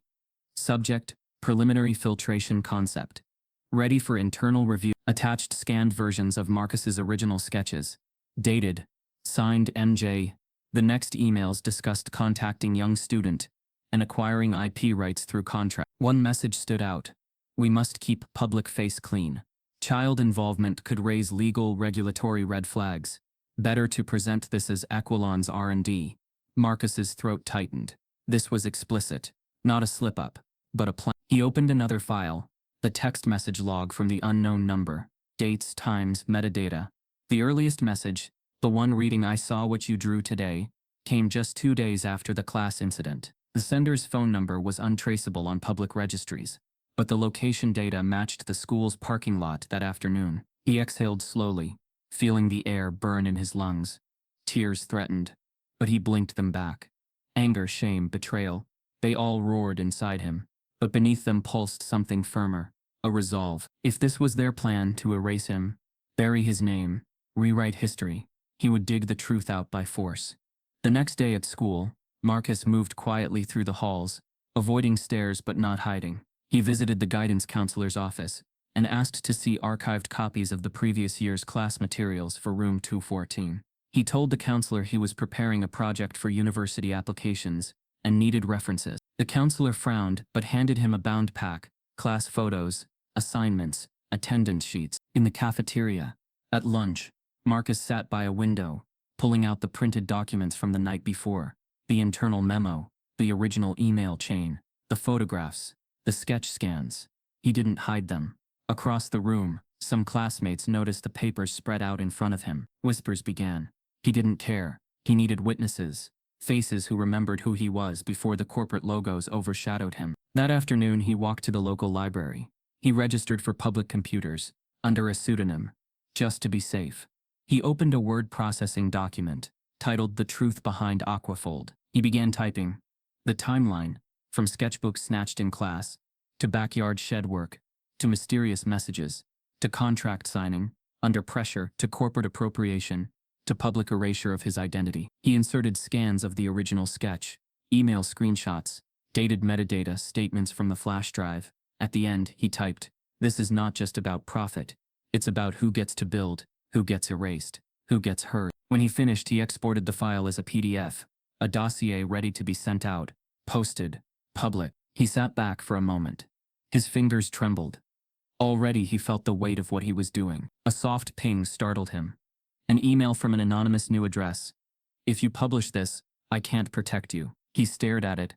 Cold dread stretched through him. But he closed the window. Didn't reply. He sent the dossier to a trusted contact he'd found through a water rights advocacy forum. Someone who had once criticized Aquilon publicly for opaque practices. The subject line, "For immediate investigative review, proof of invention theft."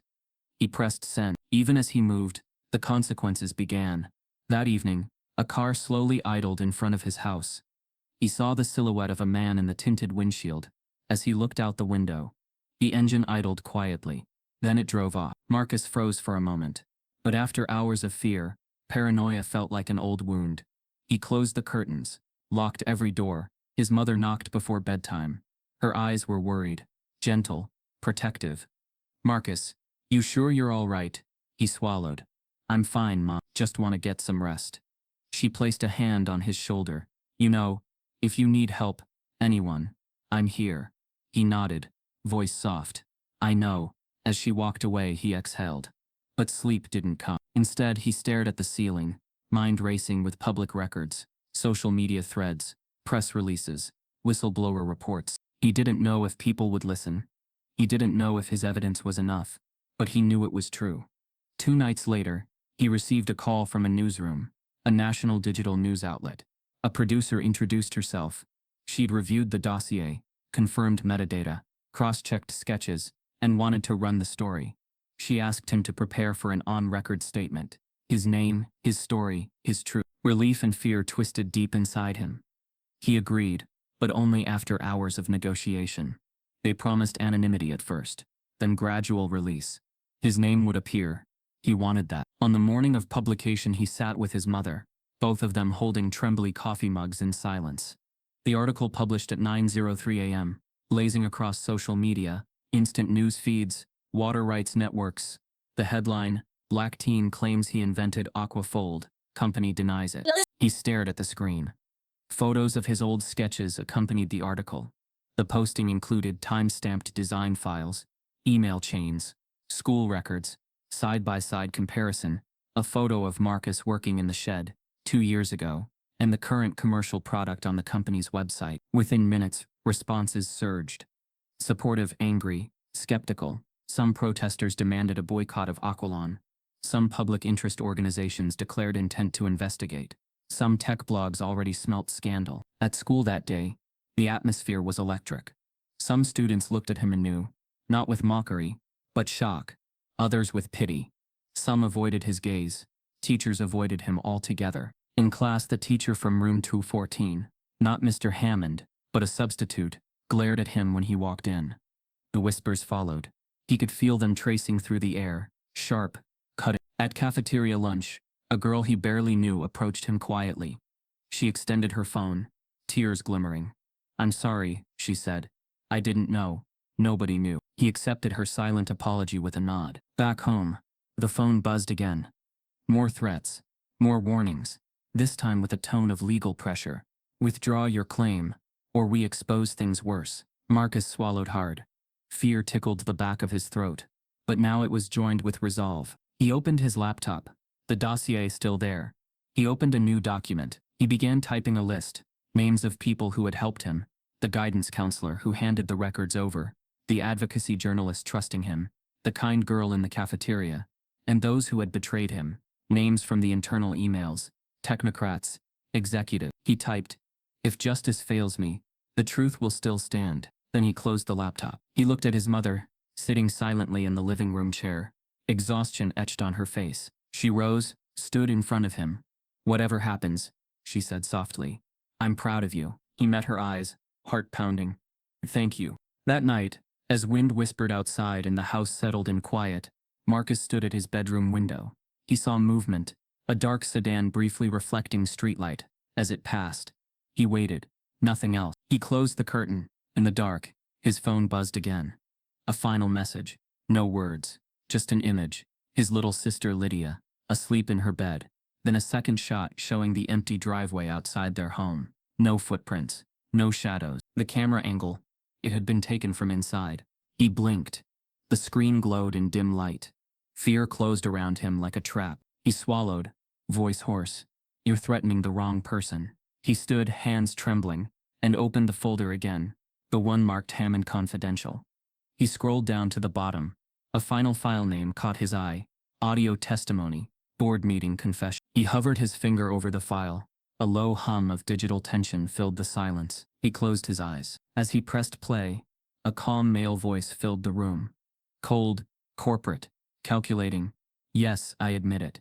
The idea was not ours. It belonged to a student, but we acted quickly. What choice did we have?" And the timestamp showed 2 days ago. The morning sunlight filtered through the tall windows of the courthouse, casting long rectangles of light on the polished wooden benches.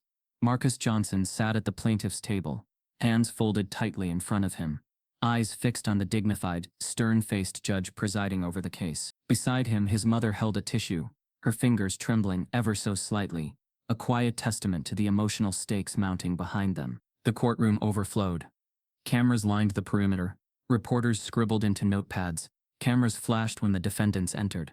On one side sat Aqualon Tech Industries' counsel, flanked by an array of executives in crisp suits. On the other side sat Gregory Hammond, the teacher whose laughter in a high school classroom had started this chain, now wearing a coat and tie that looked too formal for guilt. The contrast was stark, youthful ambition versus institutional power. The first witness was Hammond, called to the stand. Under oath, he stared down as the courtroom reporter asked, "Mr. Hammond, did you at any point submit or forward a student's sketchbook design to Aqualon as your own invention?" He cleared his throat. His voice was calm, measured. "No, Your Honor. I turned that student's notebook into the school office for review, as per standard procedure. At no time did I forward anything outside the school system." Judging by the measured calm in his voice, he believed his own narrative. But as the lead counsel pressed further, producing a printout of the metadata from the internal email chain, timestamps, file size, author tag MJ, Hammond's face flickered. He swallowed. A whisper rose in the gallery. There it is. Miss Vega, representing Aquilon, stood then. Under oath she was asked, did Aquilon prior to the contract with Marcus Johnson, or any teenager, file for intellectual property ownership of the filtration device? She adjusted her glasses. Yes. The initial patent application listed Aquilon Tech, under internal project code AF01. None of the original creators were minors. She paused, glancing briefly at Marcus. At that time, those designs had been reviewed by our R&D committee. We believed them to be original internal concepts. The courtroom seemed to shift. A collective intake of breath. Marcus's attorney continued. Did your internal documents include a scanned student sketch, dated 2 years before the earliest Aquilon revision? Vega's cheeks paled. She cleared her throat again. I'm not at liberty to... I cannot confirm those documents were in our files. The tension stretched. It felt as though the air itself had become thin and hot. Then came the surprise witness. Unexpected, but crucial. A janitor from the high school, called for depositions under subpoena, stepped forward. His name was Mr. Alvarez. He moved slowly, leaning on the rail as though age and fear bent him. But his eyes were steady. Under oath he said, I cleaned room 214, the night after Mr. Hammond took that sketchbook. I saw him carrying a folder out. Looked heavy. I thought it was homework or a test he'd keep. His fingers brushed the edge of his coat pocket, as though retrieving a memory. Later that week I noticed a black sedan I didn't recognize parked outside the school. Late after hours. I heard muffled voices. I don't know what was said. I just saw the car. I'm certain the driver wasn't one of the teachers. Gasps ran through the courtroom. The judge leaned forward, pen paused over his notes. Marcus felt his heart thrum. Hope and dread colliding inside him. The defense tried to impeach Alvarez's memory. It was too long ago. The janitor's job changed. Maybe he misremembered. But the prosecution countered with a key turn. A security camera log from a neighboring building that captured the black sedan on school grounds that night. The timestamp matched. The license plate, when enhanced by forensics, corresponded to a leased vehicle registered under Aquilon Tech Industries. A hush fell. Observers exchanged worried glances. Reporters scribbled faster. Cameras panned between faces twisted with shock or anger. Hammond's face drained of color. Vega's open mouth curved into a thin line. Hitchcockian silence filled the room. Heavy. Accusing. Then Marcus was called to the stand. He walked up slowly, each step measured. He wore a simple shirt and jeans. No suit, nothing corporate. But his jaw was set. He clutched his sketchbook, the one his sister had found under the couch, pressed against his chest like armor. In soft but firm voice he told the court, these are my designs from before Aquafold was ever conceived. I drew them in class. I rebuilt them in a shed. I lived with these pages, with failures, with hope. He took a breath. I didn't sign away just a contract. I signed away a name, my name, so they could sell a story without guilt. A reporter in the gallery muttered under breath. Finally, the kid speaks. Then came a twist nobody expected. As Marcus stepped down, the doors of the courtroom swung open. A tall man in a suit walked in briskly, escorted by court security. He held a small satchel in his hands. He made his way to the judge's bench with a confident stride. The judge nodded curtly. State your name and relation to the case. The man cleared his throat. I am Dr. Henry Caldwell, former research consultant to Aquilon. I resigned 2 weeks ago. His voice was calm but carried quiet urgency. Before I left, I took home backup files of Aquafold's early prototype logs, internal memos and draft sketches. I believed rightly that what was happening was wrong. He placed the satchel on the table. It opened, and out came 2 folders, stamped confidential external review. He slid them forward. One contained Samsung-style time-stamped engineering logs, patent progression documents, showing successive versions coded MJV1, MJV2 before Aquilon's internal code AF. The other folder contained an affidavit signed by another former employee, a CAD designer who wrote that the original blueprint submitted to R&D bore distinct pencil artifacts characteristic of scanned student work, not digital design. Murmurs erupted. The defense attorneys stood abruptly, papers rustling, faces pale but attempting control. Vega rose, eyes darting toward the folders. Your Honor, she said, voice strained. This is hearsay. This evidence was obtained unethically. Dr. Caldwell met her gaze evenly. Ethical? Maybe not. But the law doesn't protect unethical advantage. I did this because someone had to do what was right. I'm willing to testify under oath. The judge leaned back, expression unreadable. For a long moment the courtroom held its breath. Then he spoke. Counsel, you will have 5 minutes to review these documents. The seconds stretched like hours. Cameras recorded the shifting expressions. Marcus stood still, eyes fixed on the name on the top folder. MJV. When the defense counsel returned, his face was tight. He spoke with forced calm. Your Honor, we object. These documents were taken without permission. Company property. They constitute theft. The judge pressed his pen against his lips, thinking, given the severity of allegations and the public interest, I am admitting these files as evidence. But I also instruct counsel to refrain from inflammatory language. He turned toward Marcus. Mr. Johnson, would you like to consult with your attorney before the final statement? Marcus nodded. His attorney closed in. In a low whisper he said, this changes everything. If the jury or judge accepts this, we have not only proof of theft, but of deliberate concealment. It's not just about the device, it's about identity. When the judge called the room back to order, he directed the defendants, given these new submissions, I want you each to step outside the courtroom for 5 minutes to confer with your counsels. We will reconvene in precisely 5 minutes. As the defendants rose, Marcus's mother reached out, took his hand. Her grip was firm, her eyes fierce. You did this. You stood up. He nodded, swallowing the lump in his throat.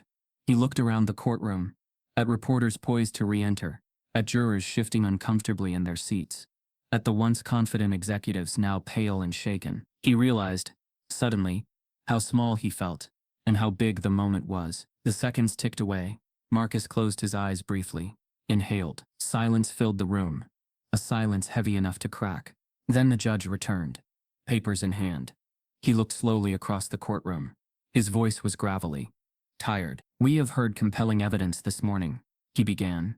Additional testimony, new documents, and first-hand accounts that directly contradict earlier statements under oath. Before we proceed to closing arguments, and ultimately a verdict, the court will grant a preliminary injunction, restraining further manufacture, sale, or distribution of the product currently marketed as Aquafold. All existing inventory will be held in escrow, pending full review. A gasp arose from the gallery. The corporate attorneys' faces drained. Hammond's calm mask slipped. Vega's lips parted, but no words came. Marcus felt his legs tremble beneath him. His mother stood and hugged him. Reporters clicked cameras frantically. Outside, people murmured, whispered, recorded. Then, just as the judge prepared to call recess, a single soft clearing of throat echoed through the room. Heads turned. A figure stood near the back, silhouetted against the sunlight pouring through the windows. The school principal from room 2014's high school, a woman Marcus had barely known, a woman who'd never spoken to him beyond administrative formalities. She raised her hand slightly, voice trembling. Your Honor, I have important testimony. The murmurs rose again. Lawyers exchanged glances. The judge nodded. Proceed. The woman stepped forward slowly, taking the stand. For a moment, silence reigned. Then she began, voice low but firm. I saved a copy of Marcus Johnson's final project portfolio. I thought nothing of it at the time, just student work folder I kept when classes changed hands. I didn't know what it was until I saw the press release. She cleared her throat. These pages, sketches, dated drafts, notes, they match exactly the internal files you accepted as Aqualon's original. They are the same. She held up a plastic sleeve containing clear photocopies, the same pages Marcus had ripped up, rebuilt, and finally reclaimed. The class photos had names, dates, teachers' initials. The last page had a teacher's written note approving a science fair concept, signed G. Hammond. She paused, eyes flicking up to meet Hammond's. He filed it under his own name to meet the submission deadline. But the idea belonged to Marcus. A stunned hush fell. Reporters leaned forward. The jury sat rigid. Even the judge exhaled. Hammond's face turned ashen. He opened his mouth, then shut it. The principal's admission landed not as a claim, but as evidence, an irrefutable link between classroom drawings and corporate profits. Marcus closed his eyes, mind reeling. This was bigger than recognition, bigger than money. This was truth. The judge closed his notebook. We will reconvene in 1 hour. During recess, I expect both parties to prepare for final arguments, with this new testimony as central evidence. As the courtroom emptied, Marcus stood, shoulders shaking slightly, holding the plastic sleeve like a shield. His mother approached him, eyes shining with tears. They can't ignore this. He nodded slowly, voice soft but determined. No, they can't. But even as hope flared, a cold knot tightened in his gut. Someone powerful had built behind the scenes for months. Lawyers, executives, backroom deals. They wouldn't go quietly, and outside in the waiting crowd, cameras still flashed, capturing not just faces, but the moment when silence cracked. As the judge banged his gavel and called for recess, the courtroom doors swung open again, and a man in a dark suit entered, carrying a single file. He approached the judge quietly.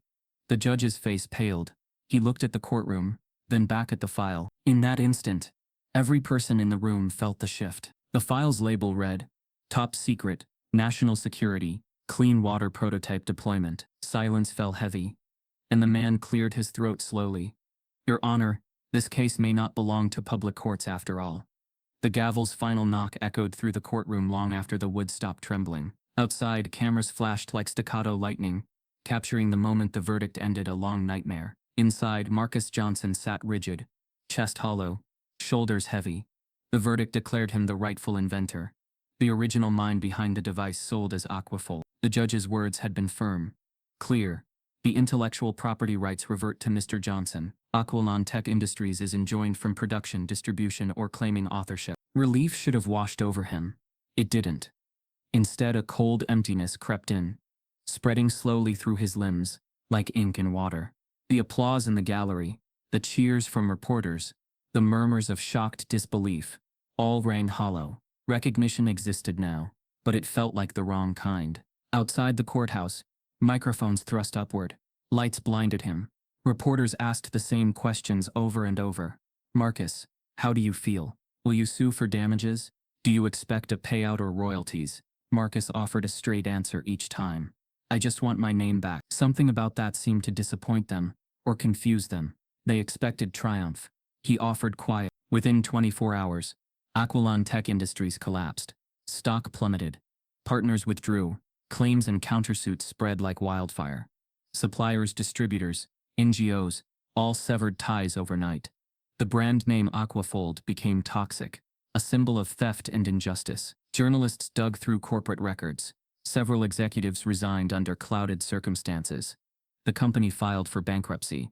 Offices shuttered. Factories empty. The fallout didn't spare Marcus's own support network. The janitor who testified recanted under pressure. A few employees who had whispered their doubts gone. The man who leaked the internal files vanished from public view. Some said he fled overseas. Others claimed he was under witness protection.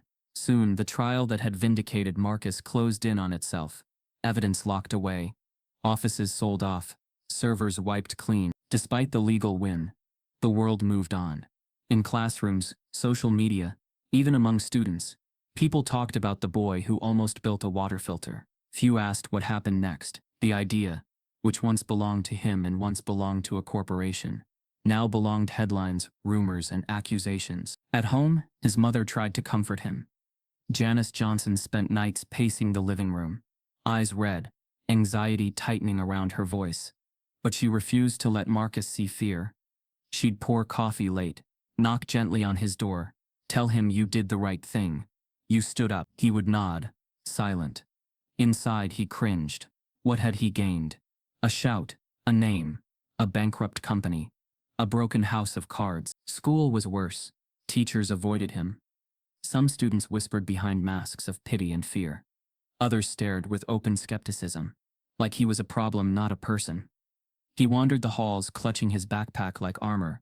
Every glance felt loaded, every whisper like a blade. At least once a day, he got a call or a text. Some were supportive. Journalists asking follow-up questions. Advocacy groups pledging solidarity. A surprise message from an NGO in Africa, saying their pilot communities needed refill cartridges. Maybe he could help distribute them directly. That flickered something inside him, a glimpse of the dream he had once believed in. But darker messages arrived too. Anonymous numbers, blocked lines. Your win is worthless. We decide what's public. You have no place to hide. One message included a photo of the empty lot where the shed once stood. No trace left. Another included a picture of his mother's car parked outside school, Lydia's school. Those hits hurt worse than any courtroom blow. Because this time it wasn't theft. It was fear. It was Marcus deleted most. But one he couldn't forget, from a name he didn't recognize. Public Affairs Desk. Message: case closed. Planet moves on. You stay buried. He stared at it, heart pounding, shame rising like bile. He wanted to scream. He wanted to run. Instead, he locked the phone and squeezed it until his knuckles turned white. One evening, long after the noise died down, he sat on the porch steps, the sunset dying slow orange over the small neighborhood. Lydia came quietly, sat beside him, her stuffed lion in hand. She didn't speak. She didn't need to. Her silence said, "I see you. I know you. I believe you." He placed an arm around her shoulders. Hey, He whispered softly, "Scan in dinner soon." She leaned her head against his shoulder. "I saw it in the news," she said quietly. "You're right. It was yours." Her voice carried a young's impossible weight. "Hope.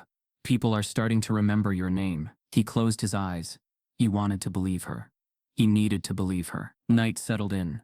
The streetlights flickered on. The world outside moved on. Days later, a thick envelope arrived. No return address. Only his name. He hesitated before opening it, waiting for the envelope to decide. Inside, a single check. Value $5 million. Accompanied by a short note: "This is just the beginning. Don't disappear now." His breath caught. His hands shivered. The check could give them everything. Comfort. Security. A chance at life. But the note felt like a warning, not a gift. He folded it slowly, keeping the check. His throat tightened. Maybe justice had come, but peace? Not yet. Then his phone rang. Unknown number. Caller ID blank. He picked a voice. Soft, almost gentle. "Marcus Johnson. Congratulations. You've won. But winning doesn't end things. It makes them harder. Be ready." He didn't reply. He hovered the phone over the porch floorboards, listening. Outside, the wind stirred the dry leaves. Somewhere a car alarm faintly wailed. Inside, his heart thudded loud enough to drown both. He exhaled slowly. He closed his eyes, in the dark, for the first time since the verdict. He asked himself, what if this check is a bribe?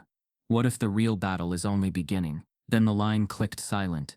The call ended, and the name on the screen faded, replaced by a single line of text: "See you soon." Months after the verdict, the landscape of Marcus Johnson's life, and the world's access to safe water, had shifted in ways he never could have foreseen. Following the public fallout of the trial and the collapse of Aquilon Tech Industries, a group of supportive investors, non-profit backers, and former whistleblowers rallied around him. They respected the boy who fought for recognition, not because it was profitable, but because it was right. Together they formed a new company, Johnson Water Innovations. The startup launch took place in a modest warehouse turned lab. The same city Marcus knew: worn roads, quiet porches, streetlights humming at night. On a sunny morning, reporters, philanthropists, and NGO representatives gathered outside.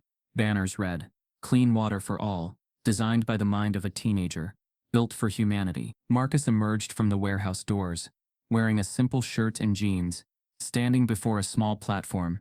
His mother, sister, and a few trusted friends stood behind him. The world waited. He inhaled deeply, feeling the weight of expectation. The history of mockery, failure, theft, trial, all of it coiled behind his ribs.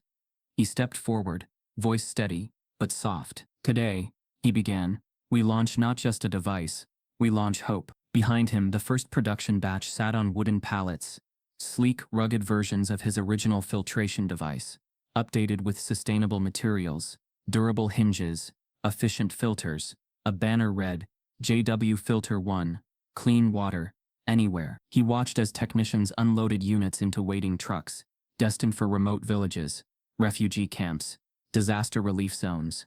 Representatives from NGOs loaded the first crates with careful hands, as though lifting fragile promises. When the first shipment landed in a remote community in South America, Marcus received a call late at night.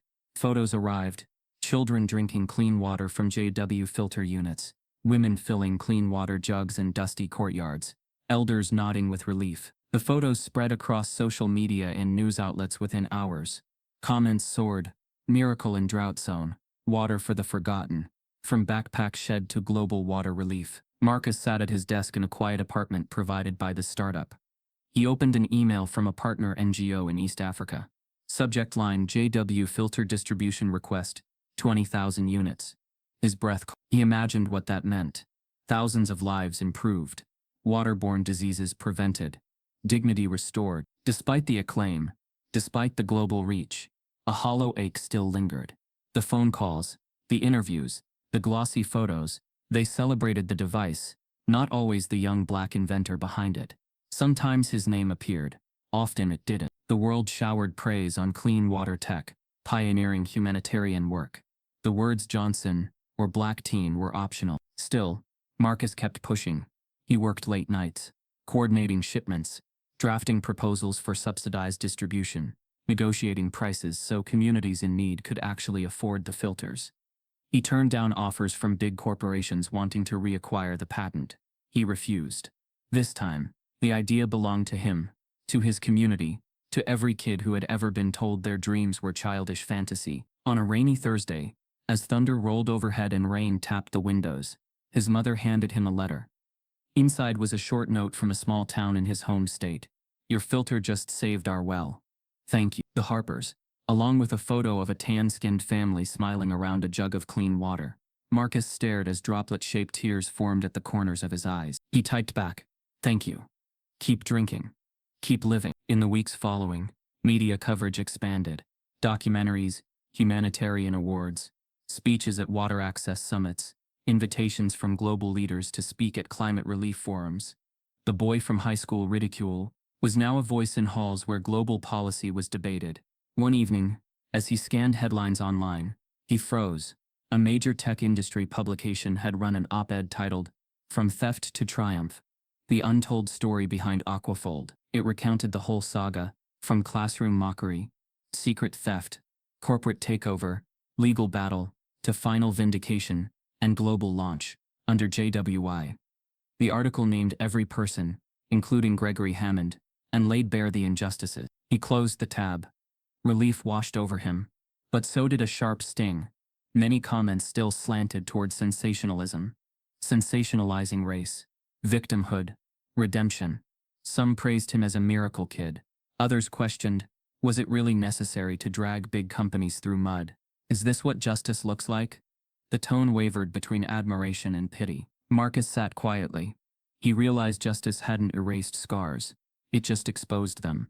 Recognition didn't heal humiliation. Validation didn't erase memory. He walked to the window, watched the rain trace paths down the glass. Lightning flashed, illuminating the dark clouds outside. He exhaled slowly. Then, unexpectedly, his phone buzzed. Not with another email, not with another donation request. This message felt different.